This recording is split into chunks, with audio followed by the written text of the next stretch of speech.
ہے تم میں سے کوئی شخص اس وقت تک مؤمن ہی نہیں ہو سکتا جب تک کہ میں اسے اس کے ماں باپ اولاد سب لوگوں سے بڑھ کر عزیز نہ ہو جاؤں.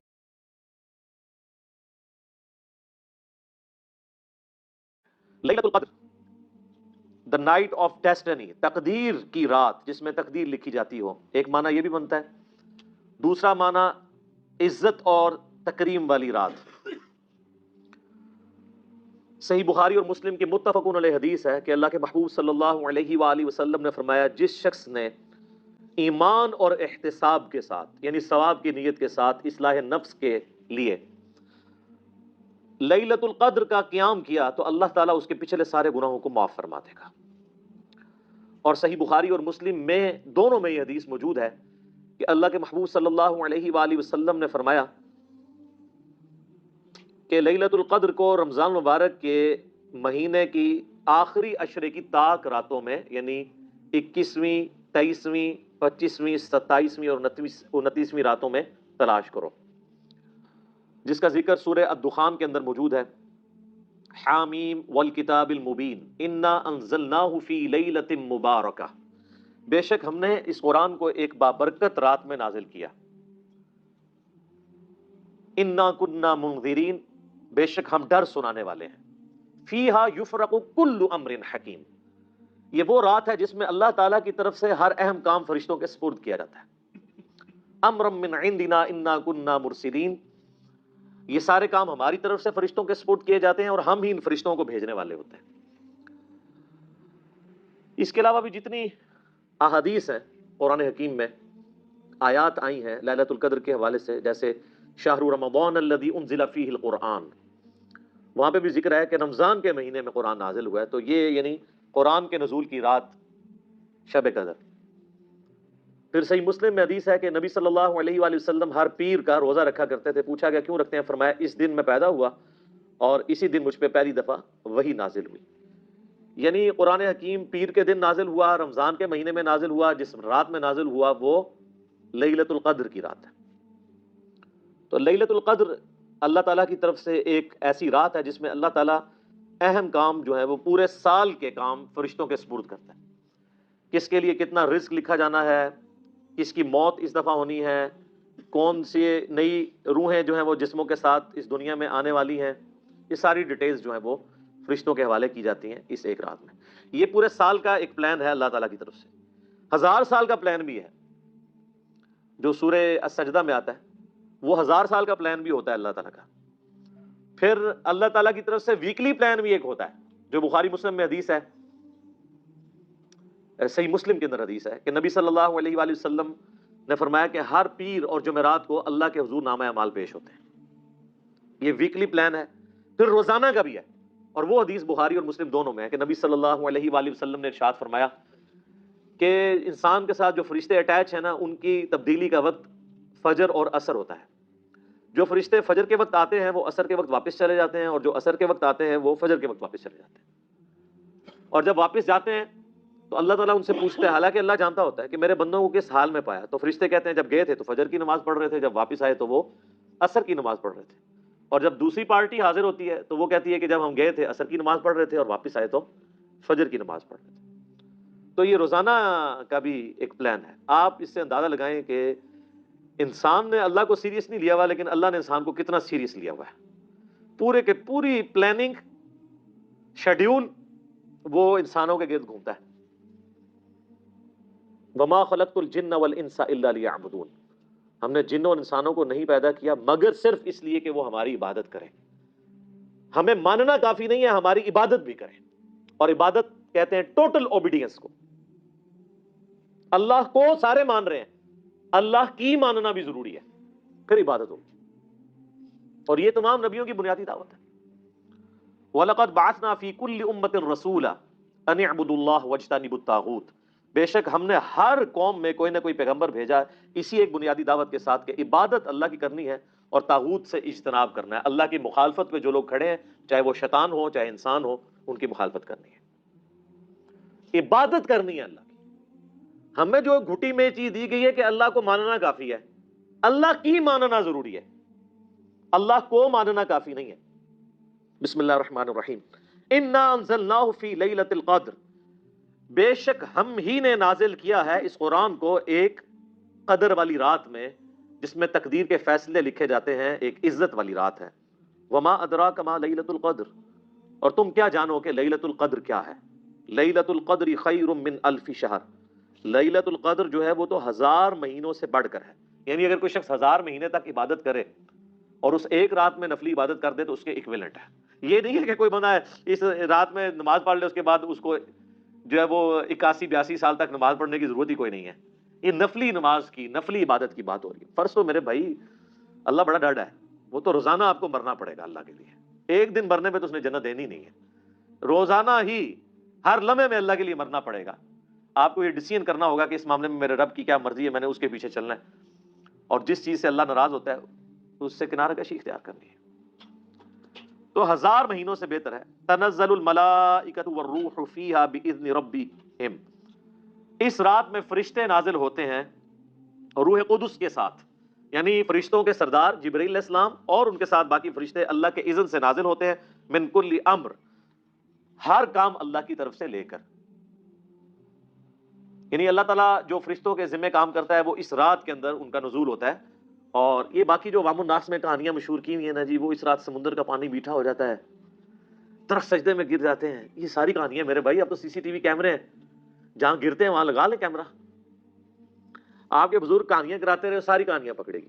اب وہ جب ہم کہانیاں پکڑتے ہیں نا، وہ کہتے ہیں بزرگوں کی توہین کرتے ہیں۔ بھئی بزرگوں نے اپنی توہین خود کروائی ہے، نہ وہ اتنی لمبی لمبی چھوڑ کے جاتے کہ وہ پکڑی جاتی۔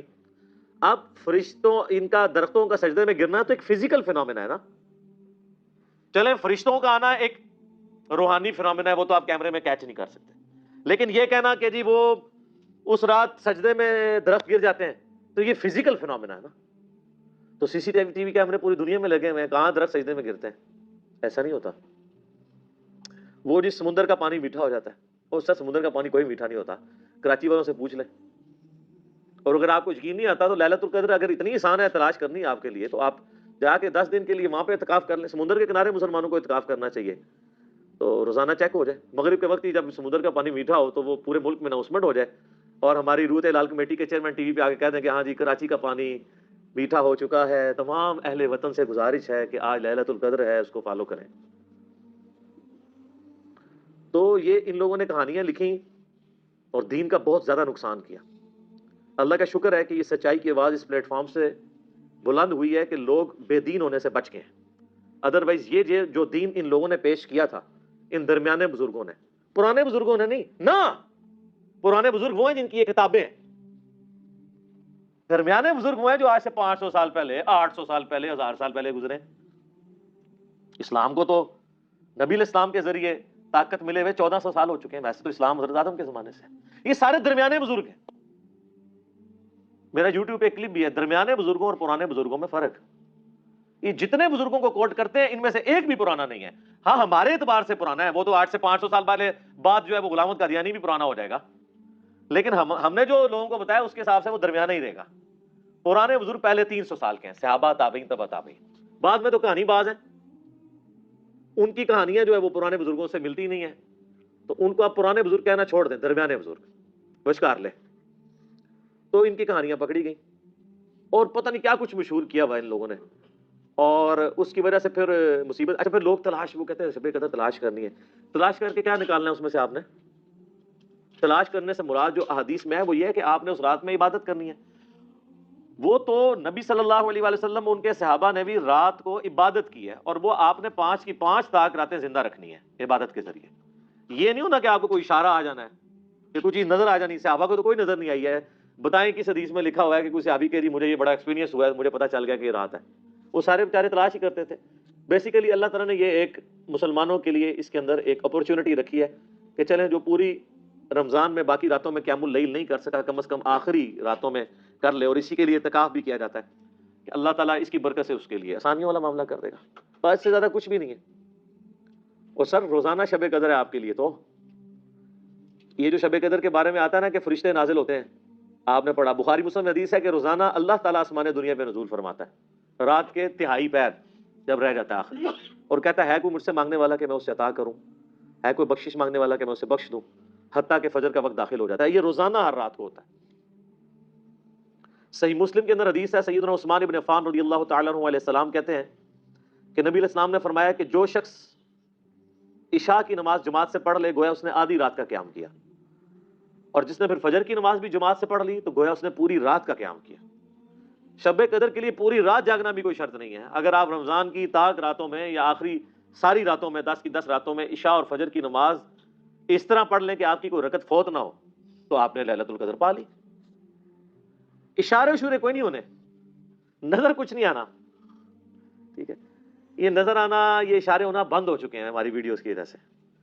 وہ پہلے بھی کچھ نہیں تھا نظر آتا، کہانیاں تھیں، لیکن وہ کہانیاں چیلنج کوئی نہیں کر سکتا۔ اب کوئی کہانی اس لیے نہیں کرتا کہ اب تو میڈیا آ جائے گا سامنے، وہ فوراً پکڑی جائے گی۔ آپ کو پتہ ہے پنجاب ہی کے ایک علاقے میں، نام لیے بغیر میں کہتا ہوں، وہ ایک سینٹ بنانے والی یہ سینٹ بنانے پرفیوم بنانے والی کمپنی تھی، تو ان کا پرفیوم ایکسپائر ہو گیا۔ انہوں نے زمین میں بہت بڑا ایک گڑھا کھود کے اس میں وہ سارا ڈال دیا۔ ظاہر ہے کہ وہ ایک یعنی لائف کے لیے ایک خطرناک چیز ہوتی ہے نا۔ اب وہ کچھ عرصے کے بعد وہاں سے لوگوں کو خوشبو آنا شروع ہو گئی، لوگوں نے وہ یعنی مٹی کھودنا شروع کر دی، اور وہ مٹی کی بوریوں کی بوریاں لوگ وہاں پہ مزدور بیچ میں اتر کے 100 روپے کے وہ لفافے شاپنگ بیگ بیچ رہے، اور اس طرح مٹی بیچنی شروع کر دی۔ وہ تو ابھی میڈیا کا دور ہے تو پتہ چل گیا، اگر یہی واقعہ آج سے 100 سال پہلے ہوتا نا تو یہ کرامت ہوتی۔ یہ اس طرح چیزیں نہیں ہوتی میرے بھائی، دنیا بقدر ایفرٹ ہے، دنیا میں آپ کو ایفرٹ پوٹ کرنی پڑے گی۔ تو ان کہانیوں سے بچیں، ان کہانیوں کو کرامتوں کا نام دے کے، ان معجزات کا نام دے کے یہ ساری کی ساری چیزیں کرنا، اور بڑے بڑے ذمہ دار لوگوں کی طرف سے یہ کہانیاں چل رہی ہوتی ہیں۔ دکھ اس وقت ہوتا ہے کہ جب علماء، پڑھے لکھے لوگ جو دین کا نالج بھی رکھتے ہیں وہ کہانیاں کرائیں عوام کو، تو پھر دل دکھتا ہے کہ یار یہ لوگ کیا کر رہے ہیں۔ اور جب ہم ان کی علمی گرفت کرتے ہیں تو لوگ ہمیں کہتے ہیں یار یہ علماء کے ساتھ بدتمیزی کرتا ہے۔ یار علماء اپنی عزت خود کروائیں نا۔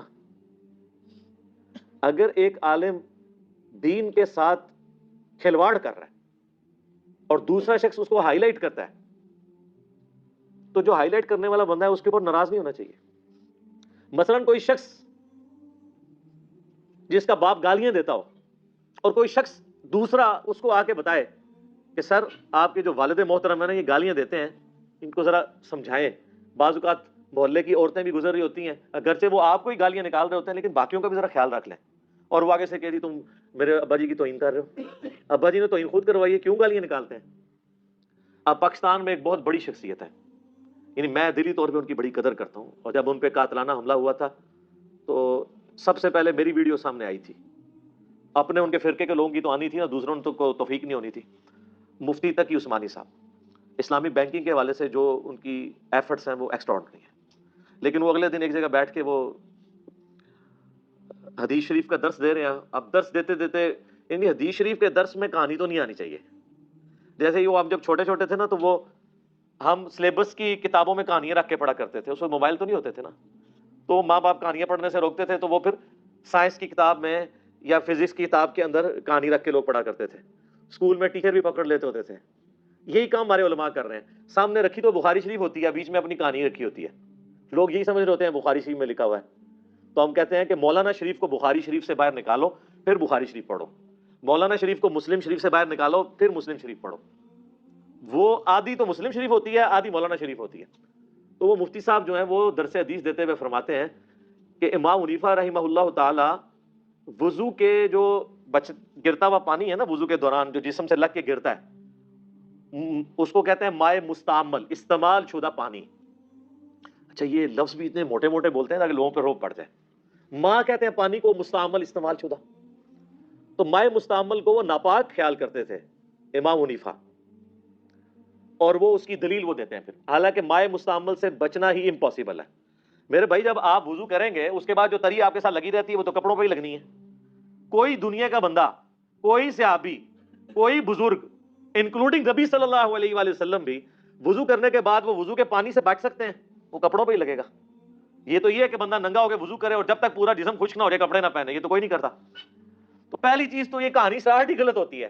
وہ کہتے ہیں مائع مستعمل کو ناپاک سمجھتے تھے، اور آگے ریزن دیتے ہیں وہ کہ ہوتا یہ تھا کہ امام حنیفہ رحمہ اللہ کشف کے ذریعے اللہ ان کو یہ دکھا دیتا تھا کہ کوئی شخص وضو کر رہا ہوتا تھا، تو چونکہ بخاری مسلم میں حدیث ہے کہ جب کوئی وضو کرے تو وضو کے ساتھ اس کے گناہ بھی دھلتے ہیں، تو وہ گناہ دھلتے ہوئے دیکھ لیتے تھے۔ اب ان کو چونکہ گناہ دھلتے ہوئے نظر آتے تھے اس پانی کے اندر، تو اس لیے وہ پانی کو ناپاک سمجھتے تھے، حالانکہ پانی کے اندر فزیکلی تو گناہ نہیں داخل ہوا ہوا، یہ بھی تو ایک انٹلیکچوئل چیز ہے. انٹلیکچوئل چیز سے ناپاکی کیسے ہو سکتی ہے؟ ایک ذہنی چیز ہے نا. وہ فزیکلی وہ گناہ تو وہ جس وقت کر لیا اسی وقت کر لیا. تو ہم نے اس کے اوپر کہا ہمارا معصومانہ سوال ہے کہ کیا نبی صلی اللہ علیہ وآلہ وسلم کو بھی کبھی وضو کے پانی میں گناہ دھلتے ہوئے نظر آئے ہیں؟ کوئی ضعیف روایت دکھا دیں ہمیں. حالانکہ آپ کے پاس تو غیبی خبریں بھی آتی تھی. اللہ تعالیٰ آپ کو عذاب قبر بھی دکھا دیتا تھا صرف اس لیے تاکہ امت کی اصلاح ہو. صحابہ کو بھی نظر آیا. مسلم شریف کی حدیث آپ نے فرمایا میں نے ارادہ کیا میں تمہارے لیے دعا کروں اللہ تمہیں عذاب قبر سنوا دے، لیکن پھر مجھے ڈر ہوا کہ تم مردے دفنانا چھوڑ دو گے. صحابہ تو عذاب قبر بھی نہیں دیکھ سکتے، یہ کہتے ہیں بزرگوں کو کشف القبور ہوتا ہے. ہاں نبی کو اللہ دکھا سکتا ہے. لیکن یہ اس کیس میں یہ جو معاملہ ہے بخاری مسلم دونوں میں حدیث آپ علیہ السلام نے فرمایا تم اپنا مقدمہ میرے پاس لے کے آتے ہو، بسا اوقات تم میں سے کوئی چرب زبان ہوتا ہے اور وہ اپنا مقدمہ اچھے طریقے سے پیش کرتا ہے حالانکہ وہ ناحق ہوتا ہے، اور میں اس کے حق میں فیصلہ کر دیتا ہوں شواہد کی بنیاد پہ. اگر میں بھی تمہارے حق میں فیصلہ کر دوں تو تب بھی تم دوزخ کی آگ اپنے ساتھ لے کے جا رہے ہو، اگرچہ نبی نے تمہارے حق میں فیصلہ کیا کیونکہ تمہیں تو پتا ہے کہ تم غلط ہو. تو نبی علیہ السلام بھی ظاہر کے اوپر چلتے تھے. جب اللہ دکھا دیتا تھا وہ الگ معاملہ ہے، لیکن ہمیشہ ایسا نہیں ہوتا تھا. تو امام حنیفہ کے لیے کہتے ہیں پھر یہ فضائل مال میں بھی لکھا ہوا ہے. وہ کہتے ہیں گناہ دھلتے دیکھتے تھے، یہ بھی دیکھ لیتے تھے اس نے چوری کیا ہے، زنا کیا ہے، پھر آگے بھی ادھر بھی کہانی نہیں رکتی. اس نے گناہ صغیرہ کیا ہے، کبیرہ کیا ہے، مستحب چھوڑنا ہے. کوئی مستحب چھوڑنا تو گناہ ہوتا بھی نہیں ہے. پھر انہوں نے اللہ سے دعا کی کہ یا اللہ میری صلاحیت چھین لے، تو اللہ نے چھین لی. اچھا جب ہم کہتے ہیں یار یہ کہتے ہیں اللہ نہیں دکھا سکتا، تو سر بریلوی بھی تو یہی کہتے ہیں نا کہ اللہ چاہے تو ہمارے اولیاء مرنے کے بعد مدد نہیں کر سکتے. ادھر ہیں کیوں کرتے ہیں ایسے کر کے؟ وہ بھی تو اللہ کو ہی ڈال رہے ہوتے ہیں بیچ میں. اللہ کو ڈالنے سے ہر چیز حلال ہو جاتی ہے. صرف وہی چیز وَلَا تَقُولُوا عَلَى اللَّهِ إِلَّا الْحَقِّ، اللہ پر کوئی ایسی بات نہ کرو سوائے اس کے جو حق سے ثابت ہے. کل کو آپ کہیں گے جی اللہ چاہے تو موسیٰ کو دوزخ میں پھینک دے اور فرعون کو جنت میں لے جائے، تو ہم کیا کہیں گے؟ لعنت اللہ علی الکاذبین لا تبدیل لکلمات اللہ. اللہ کے کلمات نہیں بدل سکتے، ایسا نہیں ہوگا. تو اللہ کو ڈال کے کہتے ہیں کرامت ہوگی. یہ کرامت اس طرح نہیں ہوتی. بخاری مسلم کی حدیث ہے کہ نبی صلی اللہ علیہ وآلہ وسلم فرمایا اللہ تعالیٰ ایک گنہگار شخص کو قیامت والے دن اپنے قریب کرے گا اور اس کے ساتھ سرگوشی فرمائے گا، اس کو ایک ایک گناہ اس کا یاد کروائے گا. قریب ہے کہ وہ سمجھے گا مارا گیا. اللہ فرمائے گا دنیا میں بھی پردہ رکھا تھا نا، آج بھی پردہ رکھوں گا. اللہ تو ستار العیوب ہے. اس اللہ پہ جھوٹ باندھ رہے ہیں امام حنیفہ رحمہ اللہ کے ذریعے. آپ لوگ امام حنیفہ کو تو بیچاروں کو پتہ بھی نہیں ہوگا، جیسے حضرت عیسیٰ کو پتہ بھی نہیں ہے کہ عیسائیوں نے کیا کیا ان کے ساتھ. وہ اللہ جو ستار العیوب ہے، گناہوں کو پہ پردہ ڈالنے والا ہے، وہ امام حنیفہ کو لوگوں کے گناہ دھلتے ہوئے دکھائے گا. یہ کرامت ہے، اس کو کرامت آپ کہیں گے؟ یہ تو توہین ہے اللہ کی، اور جھوٹ باندھ رہے ہیں نبی صلی اللہ علیہ وآلہ وسلم کی تعلیمات کے اوپر کرامت کے نام کے اوپر. ایسا نہیں ہو سکتا. صحیح مسلم میں حدیث ہے جو شخص دنیا میں کسی کے گناہوں پہ پردہ رکھے گا اللہ تعالیٰ قیامت والے دن اس کے گناہوں پہ پردہ رکھے گا. جو اللہ آپ کو یہ کہہ رہا ہے کہ آپ گناہ دیکھ کے بھی کسی پہ پردہ رکھیں، وہ اللہ آپ کو لوگوں کے گناہ دھلتے ہوئے دکھائے گا کہ ہاں تک کو اے کے کردہ جے او کے کردہ جے ویکھ دے رہو تو پوری رات پھر سوچ دے رہو. سب کہانی ہے، سب جھوٹ ہے. اور اس کے اوپر مثالیں وہ کہتے ہیں جی وہ سیدہ مریم کے لیے جو ہے نا وہ دیکھیں جی ان کو بے موسمی پھل مل جاتے تھے تو یہ کرامت ہے، بغیر باپ کے حضرت عیسیٰ پیدا ہو گئے. یار ان چیزوں کا ان کے ساتھ کیا لینا دینا ہے؟ وہ تو قرآن و حدیث میں آئی ہیں اور اللہ نے ایز اے رول بیان کی ہیں. یہ کہیں پہ رول بیان ہوا ہے کہ اللہ تعالیٰ اپنے گناہ بندوں کے گناہوں کو لوگوں پہ ایکسپوز کرنے کی کرامت کروایا کرے گا. اس کے الٹ باتیں ملتی ہیں. تو سب کی سب کہانی ہے، اور اللہ کا شکر ہے کہانیاں پکڑی گئی ہیں. میں نے تو ان کو بہت بڑی بات کی ہے کہ آپ کا یہ عقیدہ نا کہ بزرگ کشف کے ذریعے قبروں کے حال، دلوں کے حال، یہ سب کچھ جان لیتے ہیں نا، پرانی باتیں. میں اپنا میکینیکل انجینئرنگ کا فارمولہ کاغذ پہ لکھ کے دیتا ہوں. دنیا کے مرے ہوئے بزرگ، زندہ بزرگ، قیامت تک آنے والے بزرگ جنہوں نے میکینیکل انجینئرنگ جو ہے نا وہ گورے کی کتابیں پڑھ کے نہیں حاصل کی ہوئی ہے، وہ فارمولہ دیکھ کے پڑھ کے نہیں بتا سکتے. دل کا حال تو بڑی دور کی بات ہے. یہ فارمولے پڑھنے جوگے ہوتے تو آپ کو ایٹم بم کا فارمولہ دے دیتے. وہ آئنسٹائن نہیں دیا ہے نا E=mc². یہ بزرگ جو دلوں کا حال جانتے ہیں اور قبروں کے نیچے دیکھ لیتے ہیں، انہوں نے تیل ہی دریافت کر دیا ہوتا. وہ سارا ایڈون نہیں دریافت کیا نا. تیل کیڑے رحمت اللہ علیہ نے کڑیا تو اے کڑی کس رحمت اللہ علیہ نے بنائی ہے، اور یہ کیمرہ کس رحمت اللہ علیہ نے بنایا ہے؟ یہ دنیا بقدر ایفرٹ ہے. ٹھیک ہوگا جی. تو یہ میں نے اس لیے یہاں پہ کلیئر کرنا ضروری سمجھا. سلام ہی حتی مطلع الفجر، یہ جو رات ہے یہ سلامتی کی رات ہے یہاں تک کہ فجر کا وقت داخل ہو جائے. یعنی مغرب کے وقت داخل ہونے سے لے کے فجر کا وقت داخل ہونے تک یہ پوری کی پوری رات لیلۃ القدر سلامتی کی رات ہے اللہ تعالیٰ کی طرف سے. باقی آپ مسئلہ 44 دیکھ لیں تفصیل کے ساتھ، آپ کو انشاءاللہ معاملات کلیئر ہو جائیں گے.